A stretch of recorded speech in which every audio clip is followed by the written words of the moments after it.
Ọláolúwa mo dé aláyànfẹ́ mo tún dé o.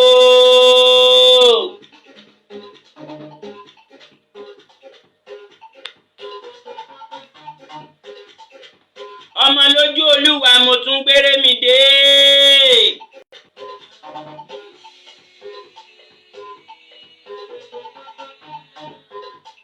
Àtúnbí Gbénga Adébóyè mo tún gbére mi dóde.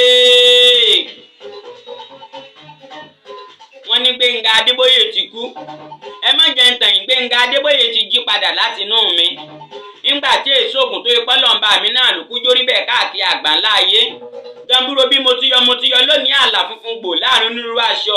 Ayé òní tapo sálàyé àràbà yóò ní wó torí pábẹ́rẹ́ tutù. Ibẹ̀ ni gbogbo ẹranko ti ń jẹun tán tuntun sinmi o. Dictionary lèmi Ọláolúwa ẹ bá fẹ́ túmọ̀ rẹ̀ ẹ yẹ̀ mí wò fínífíní. Ẹ̀rín bẹ́ẹ̀ ká àmọ́ kàbìkan kẹ́ ẹ fàbìkan ya ni. Ìdá olójú méjì Èdùmàrè ní èkú rẹ̀ ní sábà máa gbámú kẹ́ máa fi dójú togun. Ẹni bá ní kí iná dáwò tí díjú rẹ̀ mú. Ọ̀ntẹ̀lí wáyà síláka yínú kó pomi tì wá fẹ̀jẹ̀ rẹ̀ wẹ̀. Ọlọ́run bá mi tó ṣe mí bẹ́ẹ̀ ìbà rẹ̀ o. Ọba ha, ọba he, ọba hi, ọba họ, ọba hàn, ọba hàn, ọba hàn, ọba hàn. Ọba tí ń jẹ́ ohun gbogbo lórí ohun gbogbo lọ́jọ́ gbogbo nígbà gbogbo lọ́sẹ̀ gbogbo lóṣù gbogbo nímọ̀ gbogbo fẹ́yàn gbogbo fágbà gbogbo fọkùnrin gbogbo fóbìnrin gbogbo àtìgbà gbogbo ìgbà gbogbo. Èdè o níbo ló wà? Ọya máa ré bọ́ èdè máa gùn mí lẹ́gùn máa pa mí bí ọtí. Mo médè bọ̀ látòdì ọ̀run ni kọ́nu kọ́wọ́ kò sínú Tọ́láolúwa jíjá gere gangan lóhùn mi. Èmi gangan pèdèpèdè tí gbogbo pèdèpèdè ń fi dábẹ̀rẹ̀ fi tẹ́lẹ̀ èdè rẹ̀ lò. Iṣẹ́ Ọlọ́run bá mi ní kí sẹgbẹ́ tàfà àbí ti wòlíì. Ẹnìkan wò sùsù lóhun gangan lóògùn. Mo wò sùsù mo lémi gangan lọ̀rọ̀. Torójú mi ọ̀rọ̀ ni, imú mi ọ̀rọ̀ ni, eyín mi ọ̀rọ̀ ni, etí mi ọ̀rọ̀ ni, apá mi ọ̀rọ̀ ni, ìdákẹ́ mi ọ̀rọ̀ ni, ìrònú mi ọ̀rọ̀ ni, ìrìn mi ọ̀rọ̀ ni, aṣọ mi ọ̀rọ̀ ni, agbárí mi ọ̀rọ̀ ni, ìrùn mi ọ̀rọ̀ ni, gbogbo ara mi kìkì dá ọ̀rọ̀. Èmi gangan làǹjẹ̀ náà ọ̀rọ̀ tí ń gbé nínú rédíò ṣe yànmùyànmù káàkiri àgbáńláyé lórí fún wọn tán fans club káàkiri àgbáńláyé lórí tẹlifíṣàn lórí èmi náà kọ́ lọ́nba mi náà lójórí bẹ́ẹ̀ lórí Digest TV lọ́tún lórí mo gbé dé rédíò TV lọ́sìn èmi náà kọ́ abúragbada búyọbúyọ kàǹkẹ́ mi gangan lakunrin bàbá gbogbo pèdèpèdè mo tún dé lónìí káàkiri àgbáńláyé bábẹ́rẹ́ má bí ẹ máa gbára wọn kùdẹ̀kùdùgbẹ́ máa mẹ̀dó káàkiri àgbáńláyé Àtúnbí Gbénga Adébóyè náà lèyí wọ́n gbé wò lọ́tún wọ́n gbé wò lọ́sìn wọ́n gbé wò níwájú wọ́n gbé wò káàkiri àgbáńláyé wọ́n ní wá Olúgbénga Adébóyè gangan lèyí mi náà kọ́ ló jẹ́ sọpá gbọ́n mi ní wọlé ẹja apàjùbà ní wọlé àparò túlétúlé ní tọ́ bòkú lójú olóṣèlú báyìí náà ló ń lè rí káàkiri àgbáńláyé wọn ẹ̀ sì mú ṣe o òkun ló ní pọ́ sí o irun orí báyìí náà ní ń bà sí orí èkú pẹ̀lẹ́ báyìí náà ní ń bà sí òkú kò tí yé máa mo dé lónìí káàkiri àgbáńláyé ẹ gbàgbé ìrònú yín ẹ gbàgbé bó ti ṣẹlẹ̀ sí ẹ gbàgbé bó ṣe wà sí Láolú ti dé abàmì ẹ̀dá abúragbada búyọbúyọ kàn káà.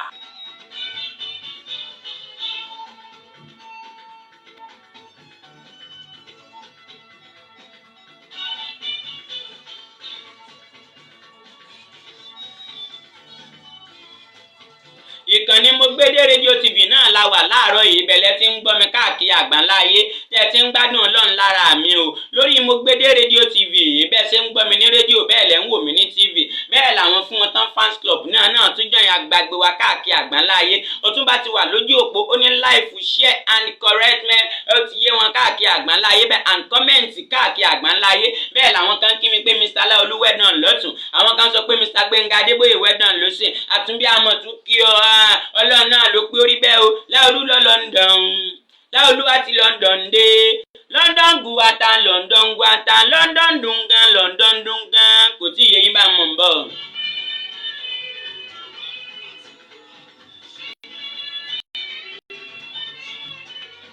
Ọ̀rọ̀ yá máa rébọ́ máa gbá mi nínú mi káàkiri àgbáńláyé ẹ lọ máa fìdílé nǹkan tàbí kẹ́ ẹ fìdílé nǹkan àbí kẹ́ ẹ fìdí yín lé nǹkan káàkiri àgbáńláyé ẹ gbọ́ ìtàn bàbá alágbára kan láàárọ̀ yìí ìtàn bàbá ìwà Arúsọjá never die láàárọ̀ yìí iṣẹ́ tọ́lọ́run bá mìíràn èmi nù èsì èmi náà Ọlọ́run náà ló pé ó rí bẹ́ẹ̀ Èdùmàrè náà ló pé ó ṣe kíni náà ló pé ó rí bẹ́ẹ̀.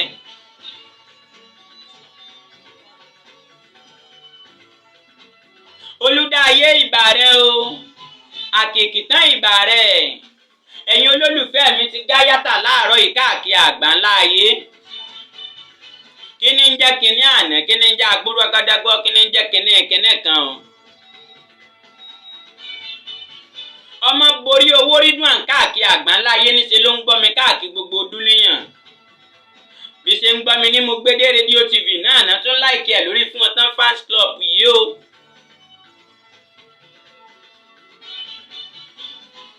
Adébùkọ́lá náà ò gbẹ́yìn káàkiri àgbáńlá ayé, àwọn èèyàn mi pọ̀ káàkiri gbogbo dúníyàn láàárọ̀ yìí. Ọ̀túnba máa gbọ́ mi káàkiri àgbáńlá ayé, máa gbóhùn Èdùmàrè lẹ́nu mi. Ọlọ́run ló gbé orí bẹ́ẹ̀ láàárọ̀ yìí.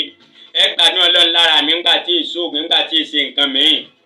Láolú ti dé láàárọ̀ ẹ lọ máa wá nǹkan fìdílé tàbí kẹ́ fìdílé nǹkan. Abàmì ẹ̀dá ni mí, èmi náà kọ́, Ọlọ́run ló gbé orí bẹ́ẹ̀ o. Ẹ má gbàgbé pé dádì wa ó sọjà never die, wọ́n kọ́lé síbì kan, wọ́n rẹ̀ǹtì lé síbì kan, wọ́n gbalé lọ́wọ́ àwọn kan níbì kan ni o. Bàbá wa wà ní ilé kan tí wọ́n rẹ̀ǹtì lọ́dọ̀ màmá kan báyìí. Bàbá yìí sì láìkí kó máa mu sìgá, kó máa smoke, kó máa mọtí, kó máa jayé, kó máa yẹ pákó fún yàn lọ́tún. Ó mú sálángà wọn, ó sọ níbi tá ń ju àwọn èèyàn sí, ó nígbẹ̀rún òjòkú èèyàn lọ. Ẹnu rẹ̀ náà mo ti kọ́kọ́ gbọ́rú ẹ̀rí láyé ìgbọ́rí látijọ́ tí mo ti wà nídúníyàn. Ọlọ́run ṣàánú wa o. Ẹ máa bá mi share rẹ̀ káàkiri àgbáńlá ayé. Ẹ máa wò mí, ẹ máa share rẹ̀, yín tẹ́ ẹ nífẹ̀ẹ́ Gbénga Adébóyè. Gbénga Adébóyè ti padà wá o. Ẹ máa share rẹ̀ káàkiri àgbáńlá ayé. Mo Gbédé rédíò TV ìbà rẹ o. Èmi náà kọ́, Ọlọ́run ló pé orí bí Ọláolúwa ìbà rẹ o.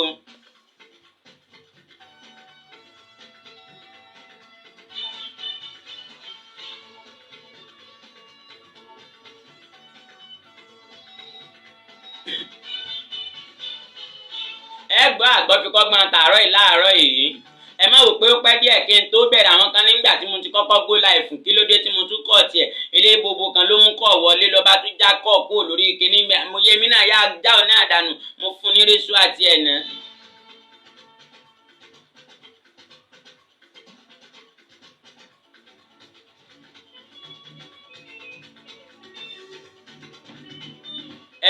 Ó sọjà never die ni o. Ó wà nílé ibì kan tó rẹ́ǹtì ni bàbá láńlọ́ọ̀dù bá pè, ó sọjà never die, wá ń bí o, wá ń bí o. Wá ń bí o, wá ń bí o. Bàbá ni bàbá o, bàbá láńlọ́ọ̀dù, èmi lélẹ̀ o, mo wà ń bí o. Tí o sì nǹkan bàbá, èmi lélẹ̀. Bàbá ó sọjà never die. Sórí gbogbo máa mu sìgá, máa yẹ pákó fún yàn, máa mu gbó, máa mu gánjà, ìfẹ́ mọ́ nínú ilé mi. Ìfẹ́ mọ́ kó kókó nínú ilé, ìfẹ́ mọ́ kó kó ń bì. Ilé ayé rẹ ti sú mi, kó kó nínú ayé mi. Ìgbà tí dádì wa ó sọjà never die yóò sọ̀rọ̀ ẹ̀ ní kíní ń gbọ́. Kí ló dé? Bàbá láńlọ́ọ̀dù, ṣé ilé lẹ́kọ́ yìí lójú ara yín? Ilé bẹ̀rẹ̀ ẹ̀sìwò tó o bá délé tí mo kọ́ láyé mi, wàá fọ́, wàá dákú, wàá tún dọ́run, áńgẹ́lì àtúndẹ̀ padà sílé ayé ibi ilé yẹn náà wàá lajú sí, wàá tún kú padà again. Kí ló ń ṣe ilé àbẹ̀wọ̀ lásán tó ń gbé? Èmi máa ń bẹ́ẹ̀ fi fẹ́ gbé màá ní kí ló ń ṣe, àbí kò fẹ́ dáa fún yẹ ẹni bàbá láńlọ́ọ̀dù. Má pa náà sìgá lójú ẹ̀. Mo gbọ́ kò sí ń tó ṣe, èsì ń tó ṣe fún mi. Ọ̀kọ́lé bí rẹ̀ bá kọ́lé òní máa rẹ́ǹtì lé kiri. Eléri gbogbo nìwọ̀ yìí. Ọ̀rọ̀ rẹ̀ á dẹ̀ múdé police station, àmúdé police station ní bàbá láńlọ́ọ̀dù. Ọmọ lọ sọ fún àwọn ọlọ́pàá ní police station. Nígbà tó wá dé police station, kí ni ń tó ṣẹlẹ̀? Mo ń bọ̀ yín tí mo ṣẹ̀ṣẹ̀ tọwọ́ bá pè ní abàmì ẹ̀dá, ní ń bá yín sọ̀rọ̀ lọ́tùn, ní ń bá yín sọ̀rọ̀ lósì.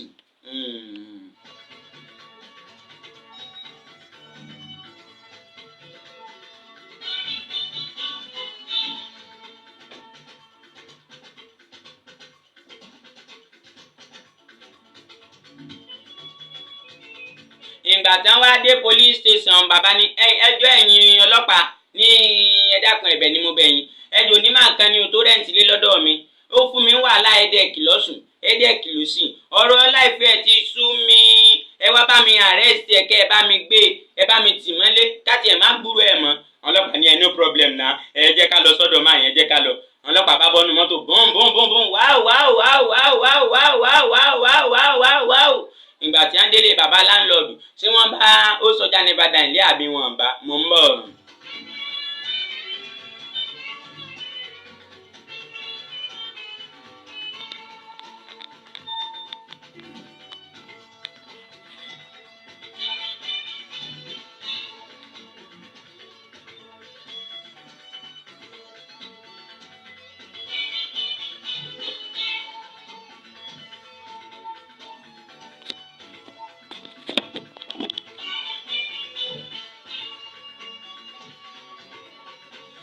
ọlọ́pàá ṣe drive dé wájú ilé bàbá láńlọ́ọ̀dù báwọn kan páàkì mọ́lẹ̀ tí páàkì tán páàkì mọ́lẹ̀ báyìí ó sọjà náà kàn bọ́ta ń bọ́ ẹ̀yin ọlọ́pàá má mú gánjà yé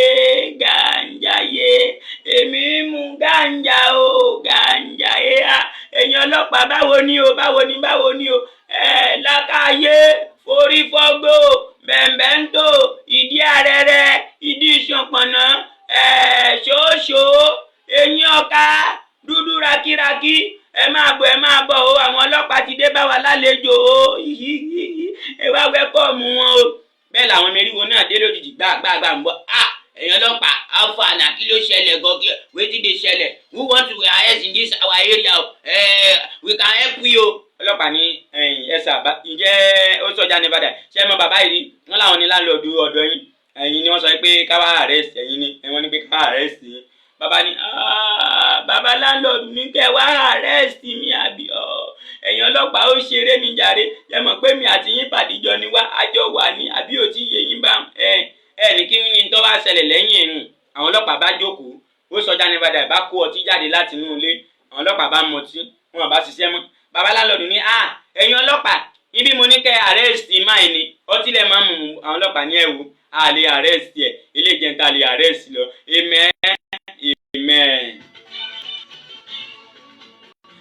bàbá láńlọ́ọ̀dù ní ẹ sọ pé ẹnì gbọ́ yẹ ẹnì gbà yìí ṣiṣẹ́ ìlú déédéé mi ní pé kẹ́ àrẹ́mìsẹ̀ yẹn sàmọ́ gbaga ẹ sọ pé ẹnì sàmọ́ gbaga ohun mi máa ṣe lélẹ̀ fúnra lára mi máa lọ police station bù mí máa lọ rí i pé àwọn ọlọ́pàá wá ẹ̀yin lólùfẹ́ mi bàbá láńlọ́ọ̀dù máa tún lọ ọ̀dọ̀ àwọn police station mi náà bá tún dé bùn pẹ̀lú kọmíṣánná náà ti ẹ̀dẹ́ lẹ́yìn bí kọmíṣánná ṣe rí ó sọjá ní Ìbàdàn báyìí tí bàbá ní kọmíṣánná orí eérú ìwọ náà ni ó wá arrest mi ayé mi ó jìgìjìgì ẹlẹ́dàá mi má jẹ́ ń pòrẹ́ ẹlẹ́dàá mi má jẹ́ ń sọnù èmi arúbí èéfín èmi arúgbogbo èmi ológun ayé mi ìwọ náà ni ó wá mú mi lákàyé nìkan ti tó fún ẹ.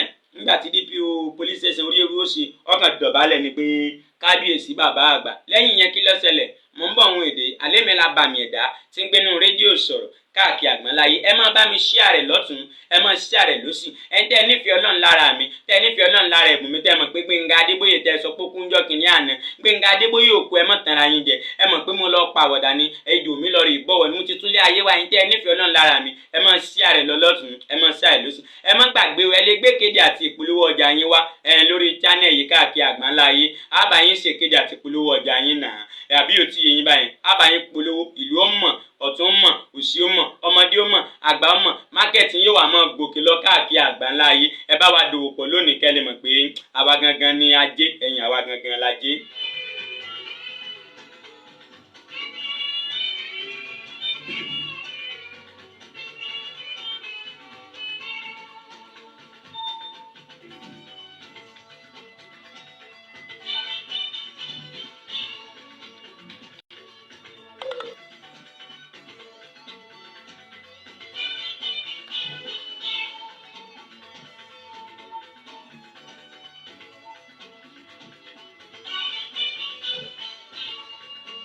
ẹ káàbọ̀ padà káàkiri àgbáńláyé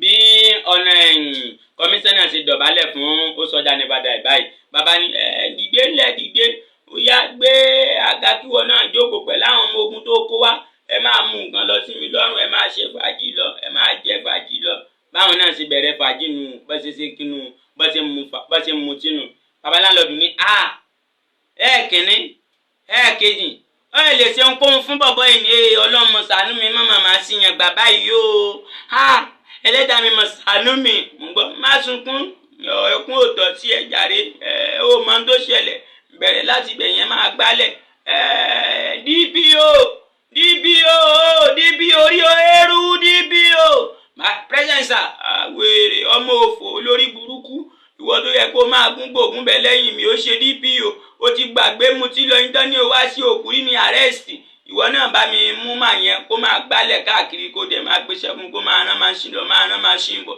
lẹ́yìn yẹn kẹ́ ẹ lọ tì mọ́lé mo ti jogún léèbí rántí gba dọ́kúmẹ́ǹtì léèbí báyìí lọ́wọ́ ẹ o tó o bá gbà lọ́wọ́ ẹ máa yẹ pákó fún ẹni o àtiwá àtàwọn ọmọ ẹ wọ́n lọ nìyẹn o ẹ̀sà má ṣiṣẹ́ yín pèsà àṣẹ nìkan lè wà lórí ilẹ̀ yìí kó máa dánrù kinní báyìí wò ẹ̀yin èèyàn mi káàkiri àgbáńlá yìí ẹni tọ́lọ́hun ò mú ẹ̀dá kan ò lè mú olúwa rẹ̀ ẹni tọ́lọ́hun ò gan ẹni gan lúwa rẹ̀ yóò jìyà òun ẹni tọ́lọ́run ò pa ẹ̀dẹ̀sẹ́ni tó mọ̀ pa o lálálá lálálálálálá.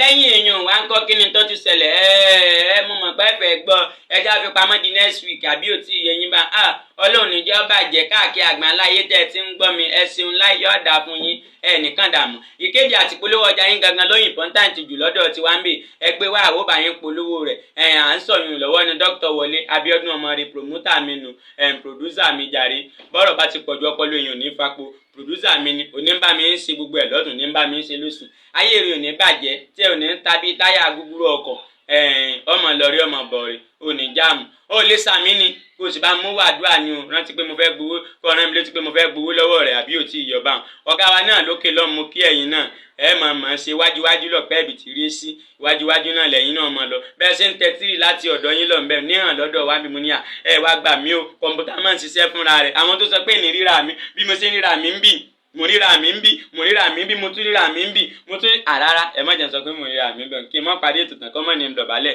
o lè máa jẹ mí yàbá nǹkan lọ́mọ dá a láàmú ìmẹ̀ tí gòdì náà bẹ́ ń bì àgbáwo ẹ yẹ pákó fún mi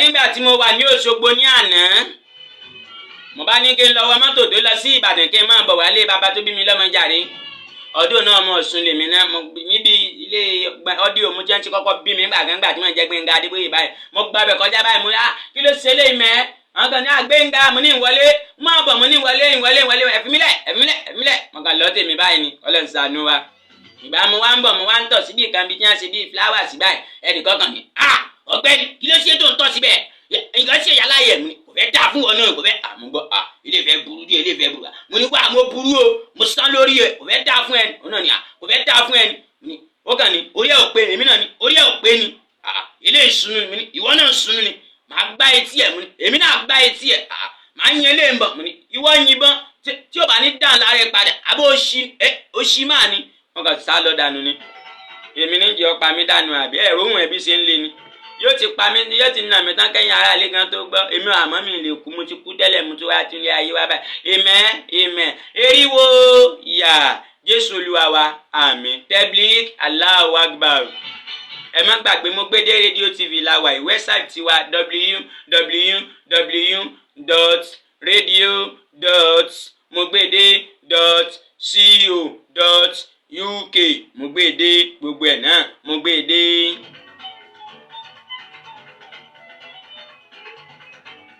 Ni mo bá wà nínú mọ́tò dánfò nínú mọ́tò elérò gúngún báyìí sá abákúnnú mọ́tò kan sáà ti bọ́n bẹ́ẹ̀ ni a bá ń lọ bán ìyá kankan ní orúkọ Jésù ní agbára ẹ̀jẹ̀ Jésù ìwé ẹ̀mí mímọ́ ò sọ̀kalẹ̀ à ń lọ báyìí gba mọ́tò yìí wà àmín darapọ̀ mọ́ wa àmín ṣiṣẹ́ agbára àmín mọ́jàjàm àmín Jésù Olúwa wa àmín lórúkọ Jésù hallelujah ẹ̀yin bàbá lógo ògo bẹ́ẹ̀ ni àfa kan ní awusubilayi mina ṣetani rajimi bisimilayi ramani rahimi láìláìláìlá alihamudulilayi rọbìlì alami ọlọ́njà lọ́rẹ́ ọlọ́njà bọ̀rẹ́ mọ́mọ́jà dààmú mọ́jọ̀kọ́ ìyọ́jàmù lọ́la láwùláwà lákùúwátà ilẹ̀ bí ẹ̀yà sí.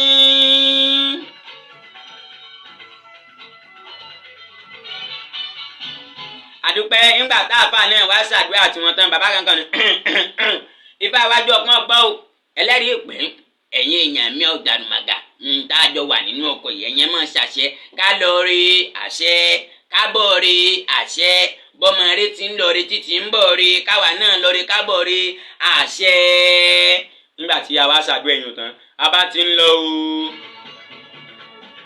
ẹ̀ẹ̀kan náà mọ̀mọ́ kankan ní èmi náà fẹ́ ṣàdúrà o ẹ̀yin ìyá o ẹ̀yin ìyá mi o ajípani má lò bán ajípani má lò dà ẹ̀yin olókìkí òru ẹ̀yin ìyá mi òṣùmọ̀nì ẹ̀yin ìyá mi tí mo kọ́kọ́ bá nílé ayé arógbàsọ má balẹ̀ ẹ̀yin ìyá mi òṣòròmọ̀fìà apanidẹ́ni apanifẹ̀jẹ́ níwẹ̀ òrùn gúdúgúdú ológùdúgùdú kí ìyá ìbáṣà ń kí àwọn ìyá bẹ́ẹ̀ la ń gbọ́ táwọn yẹn ń ké ṣíó lẹ́rú bá ń ba gbogbo wa nínú mọ́tò ìyá bá ní ẹ máa sàmì a ní sàmì kankan àmì kọ ẹ̀yin ń pọ̀fẹ́ ń pẹ́ àwọn ìyá yín káwa máa sàmì lè sí àmì àṣàdúrà kínní àti sàmì àṣàdúrà ẹ̀kejì àṣàmì àṣàdúrà ẹlẹ́ẹ̀kẹta àṣàmì irú àdúrà èwo tún ti yín ẹ̀yin pẹ́ àwọn ìyá àdáyín ìyá ní ẹ jẹ́ ṣe àmì gbogbo wa ní àṣàmì ẹwù mi a ti ń sọ yìí lọ́wọ́ mọ́tò kan takulẹ̀ kan náà ni bí gbogbo wa ṣe bọ́ lẹ́nu lábá ń ti mọ́tò mọ́mọ́ nìkan lójó kò ní ọkọ̀ lábá ń ti wọn àmọ́ gbàtà àti mọ̀mọ́ dé Ìbàdàn láti Òṣogbo bá a ṣe tì wọ́n dé Ìwó Road Dubai ojú gbogbo wa kan là ní abábára wa ń Ìwó Road Dubai abá ní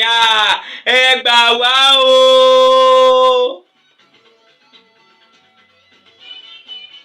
Ọlọ́run níjọ́ bàjẹ́ Ọlọ́run níjọ́ dàrú mo gbé dé rédíò TV náà lẹ̀ ń gbọ́ ìkànnì àgbọ́dúnú káàkiri àgbáńlá ayé èmi náà kọ́ wọlé olúwa àtúnbí Gbénga Adébóyè fún wọn tán fans club náà rí èmi náà rí Ọlọ́run lójó rí bẹ́ẹ̀ mo wọṣọ mo gbédé mo sọ̀rọ̀ ní mo gbédé mo ń lo pédépédé mo gbédé èmi náà kọ́ olúwa lójó rí bẹ́ẹ̀ ẹ máa láìkí ẹni sọ ẹ máa ṣe àìlọ́nisọ Ọlọ́run lójó rí bẹ́ẹ̀ o ẹ máa gbádùn Ọlọ́run láre èmi náà pè ń Prophet Miracle jẹ́wọ́ ní ìní Abíọ́dún ọmọdé lọ́mọ wà bá mi lónìí bàbá o ẹ gbàdúrà fún mi mo ní ọmọ tòsí lọ́ba ń ra pure water wà ní ọ̀rà pure water mo ní o fẹ́ ń gbàdúrà fún ní bẹ́ẹ̀ ni mo ní lọ́ba ń ṣe ráìsì ó ṣe ráìsì mo ní wò orúnkún mi báyìí ó ní ẹ dákun ẹ gbàdúrà fún mi mo ní wò bá ń tẹ́ bẹ́ẹ̀dì jẹ́ sùn náà ọba tẹ́ bẹ́ẹ̀dì sí mi mo sùn nígbò ìyá ló jí mi pé bàbá ẹ ti gbàgbé mi ni mo ní ìwọ náà dùn bẹ́ẹ̀ mú ọ̀rẹ́ lọ́wọ́ bẹ́ẹ̀ rán bá fẹ́ wọlé ń bì máa bá ń lé dànù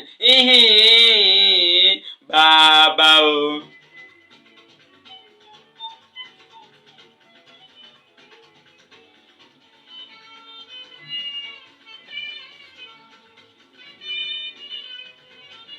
Ìjẹ́ káàkiri àgbáńlá ibi gbogbo tí ẹ ti ń láǹfààní láti máa gbọ́ mi tí ẹ ti ń láǹfààní àti máa wò mí Kúdírátù Akínbọ̀dé mo kí yín o ó sọ fún mi pé ẹ kú ètò wẹ́ẹ̀dọ̀nù ẹ ṣeun gan ni.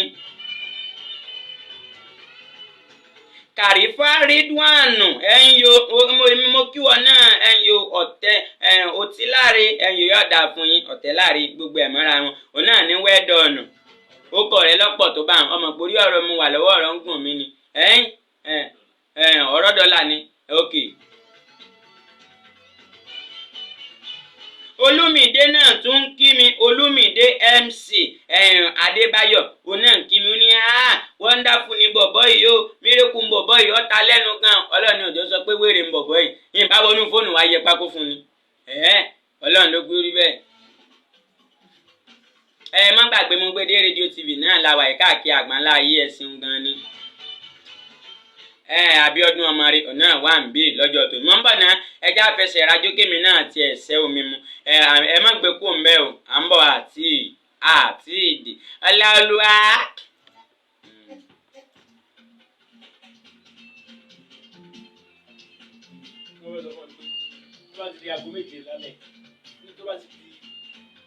Aago méje UK time which is 8 PM Nigerian time. So gbọ́ a máa lo interview tí mo gbé létí fún bàbá sọ̀rọ̀ nígbà yé wọn táwọn èèyàn kan dé sí lórí YouTube àti lórí Facebook wa. Interview tí a ti ṣe pẹ̀lú bàbá sọ̀rọ̀ a play rẹ̀ fún gbogbo àgbáyé gbogbo yín lẹ́gbọ̀ lẹ́wù. Láago mẹ́jọ ní Nigeria time aago méje ní UK time.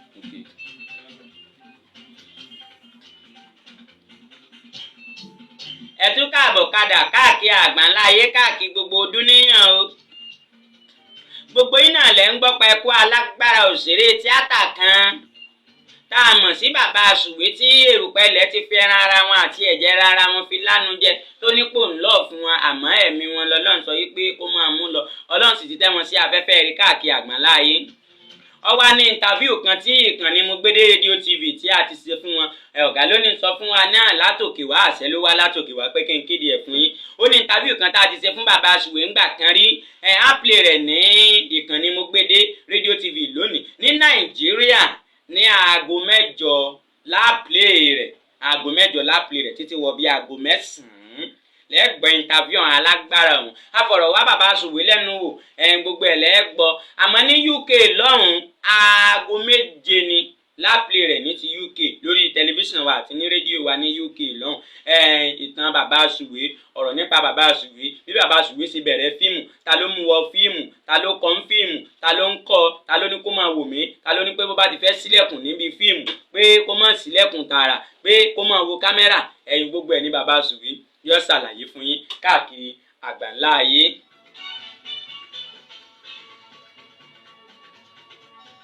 ẹ má gbàgbé o lẹ́ẹ̀kan sí àní interview alágbára tí ìkànnì Mogbede rédíò TV tá a ti ṣe fún bàbá wa bàbá Sùwé kó tó di pé wọ́n jáde láyé á play rẹ̀ ní aago 8 alẹ́ ní Nàìjíríà ń bẹ̀ yẹ́ máa gbọ́ ẹ̀ tún máa wò ó títí di aago 9 àmọ́ ní aago 7 láplay títí UK lọ́n ẹ mọ̀ pé olólù iṣẹ́ wa ó wà ní orílẹ̀-èdè UK okay the same time ẹ máa gbọ́ mọ́ra wọn báà náà àti 7 àti 8 ẹ bá gbogbo ẹ̀ pàdé Ọlọ́run ìjọ bàjẹ́ mo gbádùn yín. so 8 Nàìjíríà only 7 UK ní 7 UK. ẹ wo gẹ́gẹ́ bẹ́ẹ̀ ní káwá ti wà láago 8 bí báyìí àwọn wà láago 7. okay so o ti gẹ́gẹ́ bẹ́ẹ̀ to get same time náà lápè rẹ̀ okay káwá bá wà ní irú bá ti wà ní 20 minutes to 9 20 minutes to 9 làwọn wà. àwọn máa wà mo lè tún sọ. kọ́kọ́ máa ṣe ikú láti. ẹ káàbọ̀ padà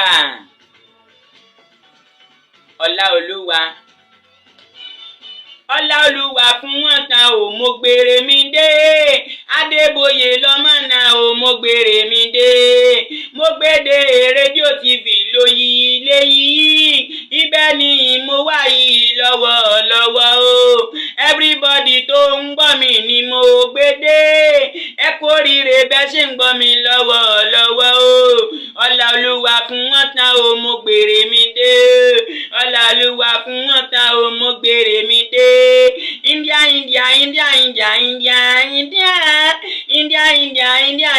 lele iyo súnmọ́ mi fámọ́ mi olólùfẹ́ súnmọ́ mi fámọ́ mi jẹ́ ká jọ̀rọ̀ pa o I love you baby I love you baby I love you baby. ẹ̀dùnà èwo ni I love you tí mo ti ń pariwo ṣé prógámù fẹ́ ni mo ń ṣe ni ẹ̀yin ló ti lè sọ fún mi láti lé pé mo ń kọrin ìfẹ́ oh God of mercy oh.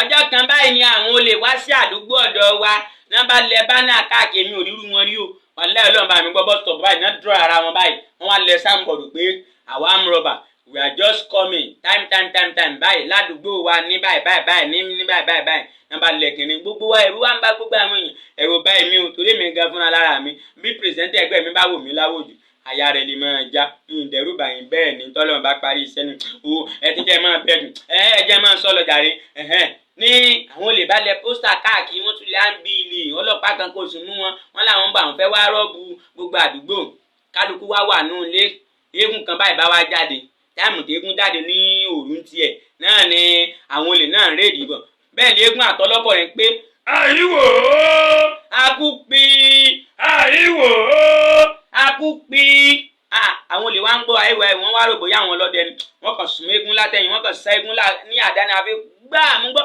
oró ta ló sẹ́mi lọ́dẹ bẹ́ẹ̀ ni ọkọ rẹ̀ sọ pé àìwò àwọ̀ eléyìí o gbogbo ará àdúgbò wọ́n ti sẹ́mi lọ́dẹ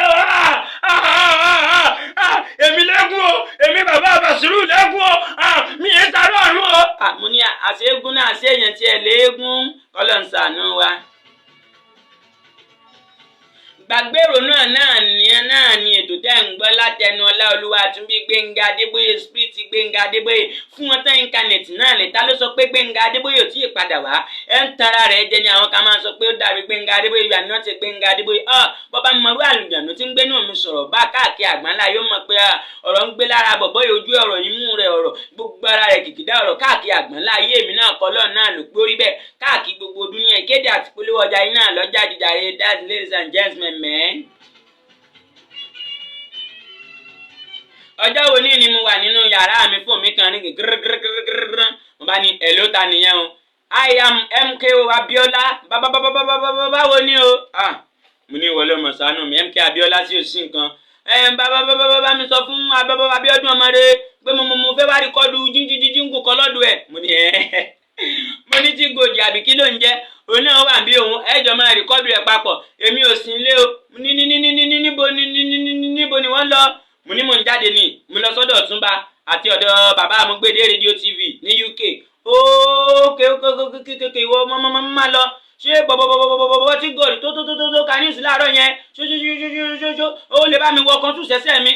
Mo lè wọ kọ́ńsù sẹ́sẹ́ yín kí ni ṣé tí ò ní wọ kọ́ńsù gọ́ọ̀bù ojú ẹ̀ ó lè yá yín ṣòkòtò tí Abíọ́dún ọmọdé wọ̀ ó lè yá yín bẹ́ẹ̀ bá ti wá sílé ayé ó ṣúọ̀ bẹ́ẹ̀ ni sàmú ṣọ́ọ̀ṣà ibi tán ti ń sọ yín lọ́wọ́ Fẹlá Aníkúlápó kàn já fún ìgbà lọ́wọ́ àfi gbà ń gbọ́.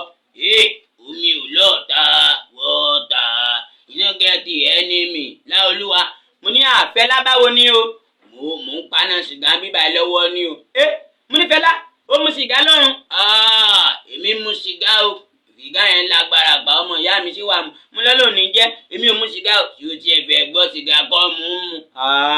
Mo lémi náà mọ̀ pé ń ṣeré ni kí wá ló mu. Ìgbó ní jàre. Mo ní gbó ó mu gbó lọ́rùn sóògbé ni. Orlando wà méjì kọrin fún ẹ Orlando bá gba máìkì. Ní rorin wo Orlando kọ mi gbọ́ lógbà yéye lógbà ẹ rọra o èmi Orlando mo gbẹ́rẹ́ mi dé o èmi Orlando náà rè o ta ló jẹun tọ́jọ́ jù ibi táwa bá ti ń fa gánjà ọlọ́ngàn kì í kọjá o bàbá gbọ́dún tí mo wá lánàá o ó ti mọ̀ wá lónìí káàkiri àgbáyé àwa ló ní gánjà lájùlé ọ̀run yeyeyeyeyeyeye. Mo lọ́lọ́ ọmọ ti ṣe àwọn èèyàn gbà sí ọ̀run o. Fẹlá Orlando ẹmu gánjà MK Abiola ṣẹ́wọ̀ mo ti yá díẹ̀ fa o ọjọ́jọ́jọ́jà ti jẹ mí o ẹ dá mi padà sínú ayé o. Àmú nínú ayé kọ́ inú ọ̀run náà dọ̀ padà sí. Ẹ má bínú ẹ̀yin ọmọ MK Abiola tẹ́ bá ń gbọ́ mi mo fi háìpù dáàdì yín ẹ̀nà owó ní kẹ́ fẹ́ mi owó ni mo fẹ́ àbí òtí ẹ̀ máa lè máa háìpù dáàdì gbogbo nǹkan tí ń ṣẹlẹ̀ sí dáàdì yín lọ́rùn yín lè máa sọ dáadáa ní ṣẹlẹ̀ sí wọn kábà lọ́rùn àpáàdì yẹn wà ní lè gbọ́ good news yín lẹ́nu mi Ọlọ́run ní jẹ́ ẹ̀ sórí ibú mò ń bọ̀ mo fẹ́ lọ mú mi.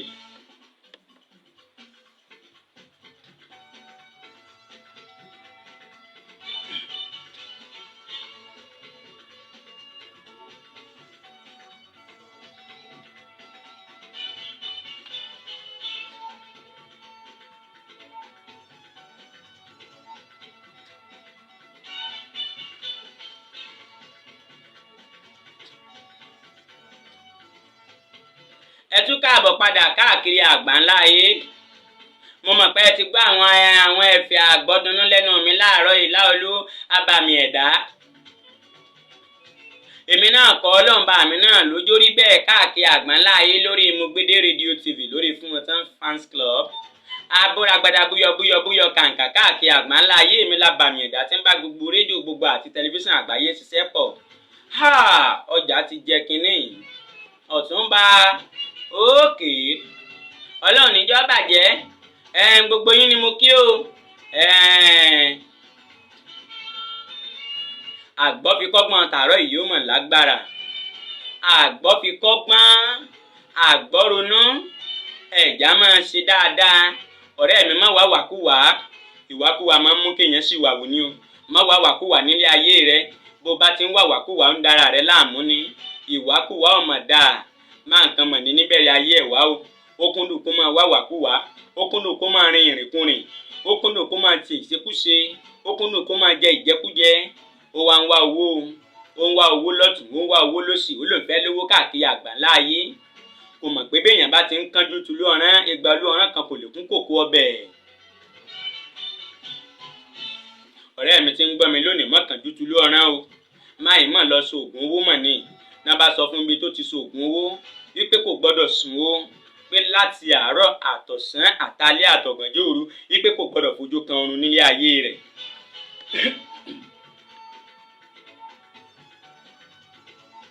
Ǹjẹ́ yín ti ẹ̀gbọ́rú rẹ̀ nílé ayé yín pé kéèyàn kan wà pé kó má sùn.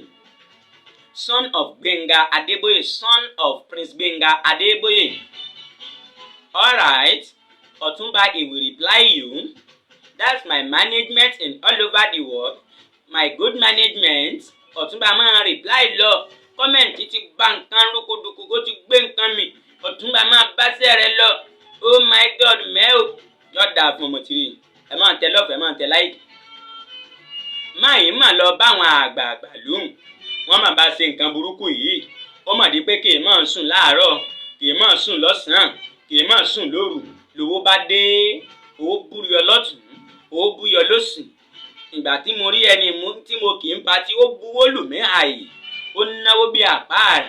Ó tún pè mí sódò ní wágbọ̀n sí MC. Mo tún bá ṣe MC. Ẹni mo ké pọ̀.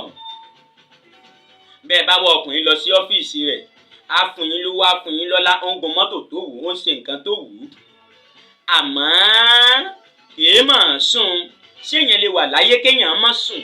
Ṣé ẹ̀dá kan lè wà kó má sùn láì sọ lọ́hùn nígbà tí èso oògùn? Ọlọ́run nìkan lè mímọ̀ tó yẹ pé kìí sùn ní gbogbo ìgbà ní gbogbo ọ̀sẹ̀.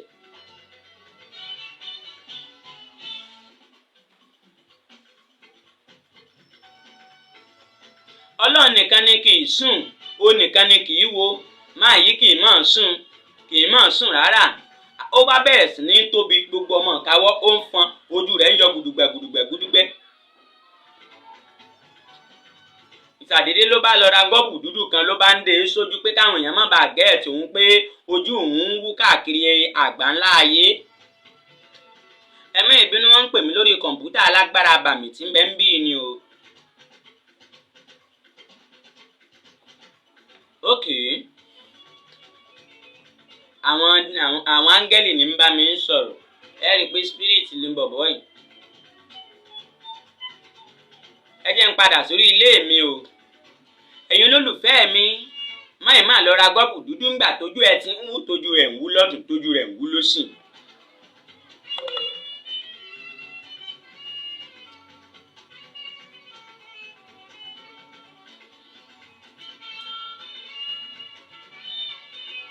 Ìgbà tí ó wá di pé àwọn èèyàn ń ṣàkíyèsí, máì máa bẹ̀rẹ̀ sí ní sanra, kò lè dáyé ọrùn mọ́, kò lè dáyé sọ́tún àti sósì mọ́, kò gbádùn ayé ara rẹ̀. Mo fi sọ fún yín pé ẹ má wá wàkúwà láàárọ̀ yìí, ẹ má wá nǹkan tí ò sọnù káàkiri. Àgbọ́fikọ́gbọ́n náà lè yẹ yín ẹ̀wọ̀n nǹkan tó ṣẹlẹ̀ sí máa yìí. Àtẹ̀bí àtàrà rẹ̀ wọn gbádùn ayé rẹ̀. Ẹni tó yẹ kó lọ́dún gbọ́dániláyé ó wá lo ààfù kékeré kínkínní nínú ọdún rẹ̀. Ṣé wá rójú ayé gbogbo yìí, ṣé wá rójú gbogbo nǹkan o. That's me pé ẹ dúró de àkókò yín, ẹ dúró de àkókò tọ́lọ́run mi fún yín. Ẹ má ṣe kánjú wá nǹkan tí ò sọnù káàkiri ayé. Ẹ má ṣe kánjú wá nǹkan tí ò lẹ́sẹ̀sírì. Ẹ̀bẹ̀ ni mo bẹ̀yìn káàkiri gbogbo dúníyàn. Àgbọ́fikọ́gbọ́n tààrọ̀ yìí náà lèyí. Yóò dáa fún yín bí gbogbo tẹ́ ẹ ti gbọ́ mi. Yóò dára fún yín bí gbogbo tẹ́ ẹ ti wò mí. Lórí Fún Wọn Tán fans club yìí. Lórí Mogbede rédíò TV. Lórí Ọláolúwa Bóragbada Búríọ́. Yóò dára fún yín sẹ́ẹ̀.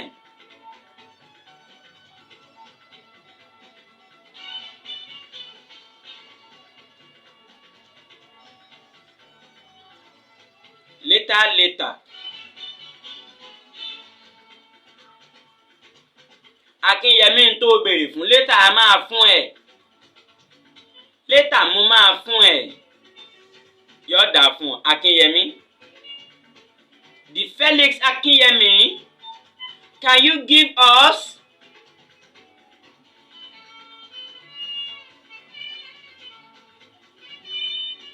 later nìyẹn.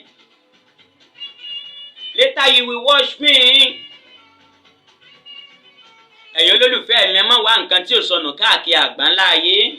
Ẹ ní sórí ibú o, lágbára lọ́wọ́ Ọlọ́run. Ọ̀sẹ̀ tó ń bọ̀ ẹ tún bá mi pàdé. Ẹ tún gbọ́ bákan náà. Ẹ tún máa rí mi wò lórí Mogbede rédíò TV. Ẹ tún máa wò mí káàkiri àgbáńlá ayé níbí. Ẹ tún máa wò mí káàkiri àgbáńlá ayé níbí. Ẹ tún máa wò mí káàkiri àgbáńlá ayé gbogbo lẹ́tì máa wò mí. Ọláolúwa Àtúnbí Gbénga Adébóyè náà ní kí yín. Àtúnbí Gbénga, àwọn kan máa ń pè mí ní Àkúdàáyá Gbénga Adébóyè. No, Àtúnbí Gbénga Adébóyè ni mí. Ọmọ mi sọ̀rọ̀ ọjọ́ kan, Daddy, you mean it that you ti wálé ayé rí? Mo ní bẹ́ẹ̀ ni mo ti wálé ayé. Daddy, me náà, I want to mo ní kíni jẹ́ bẹ́ẹ̀.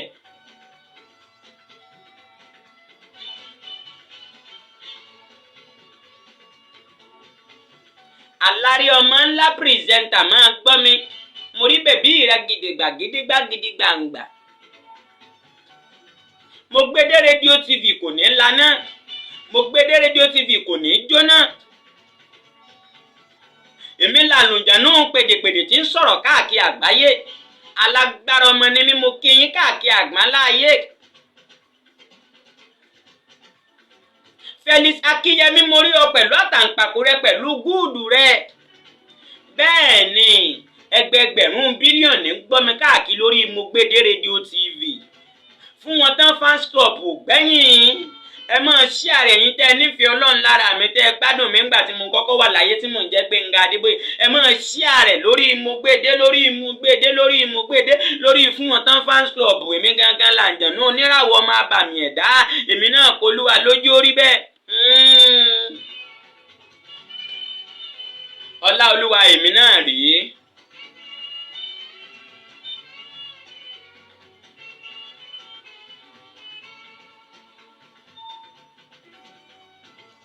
Mo dúpẹ́ o bàbá tí o pè mí o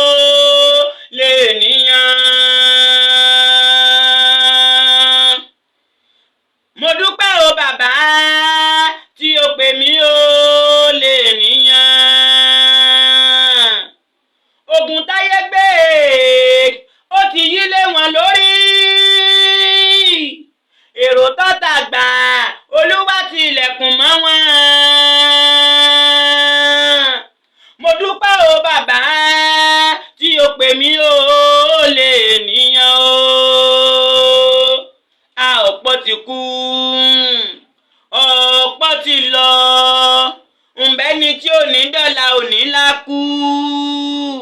Wọ́n ní lágbájá ti lọ ṣáájú àrèmabọ̀.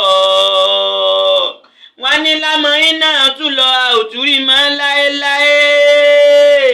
Báwọn dókítà bá ti ṣe sọ́ọ̀rì tí wọ́n daṣọ bò lójú nǹkan tán ni wọ́n bá daṣọ bò mí lójú fódìdí wákàtí 6 o. Ọlọ́run ọba mi tún ṣí àlùwàgbáyé. Ó ṣẹ̀ṣẹ̀ wáyé kálukú. Pẹ́ni Ọlọ́run ò pa kò níbi lọ. Ló jẹ́ ń pé mo dúpẹ́ o bàbá tí o pè mí o lènìyàn o. Ọláolú Motúndé Àtúnbí Gbénga Adébóyè náà rèé o. Ẹ máa gbọ́ mi káàkiri àgbáyé níbi gbogbo tẹ́ ẹ ti gbọ́ mi lónìí, ẹ ṣé o. Èmi Ọláolúwa ló ń kí yín. Ẹ tún pàdé mi níjọ́ mẹ́jọ o. Bíjọ́ mẹ́jọ bá ti dé, ikú kò mọ̀mọ̀ nípa yín o. Adébánjọ correct presenter ti dé. Aago 10 máa lù ní ìsinyìí o. Ẹ máa gbádùn Adébánjọ o.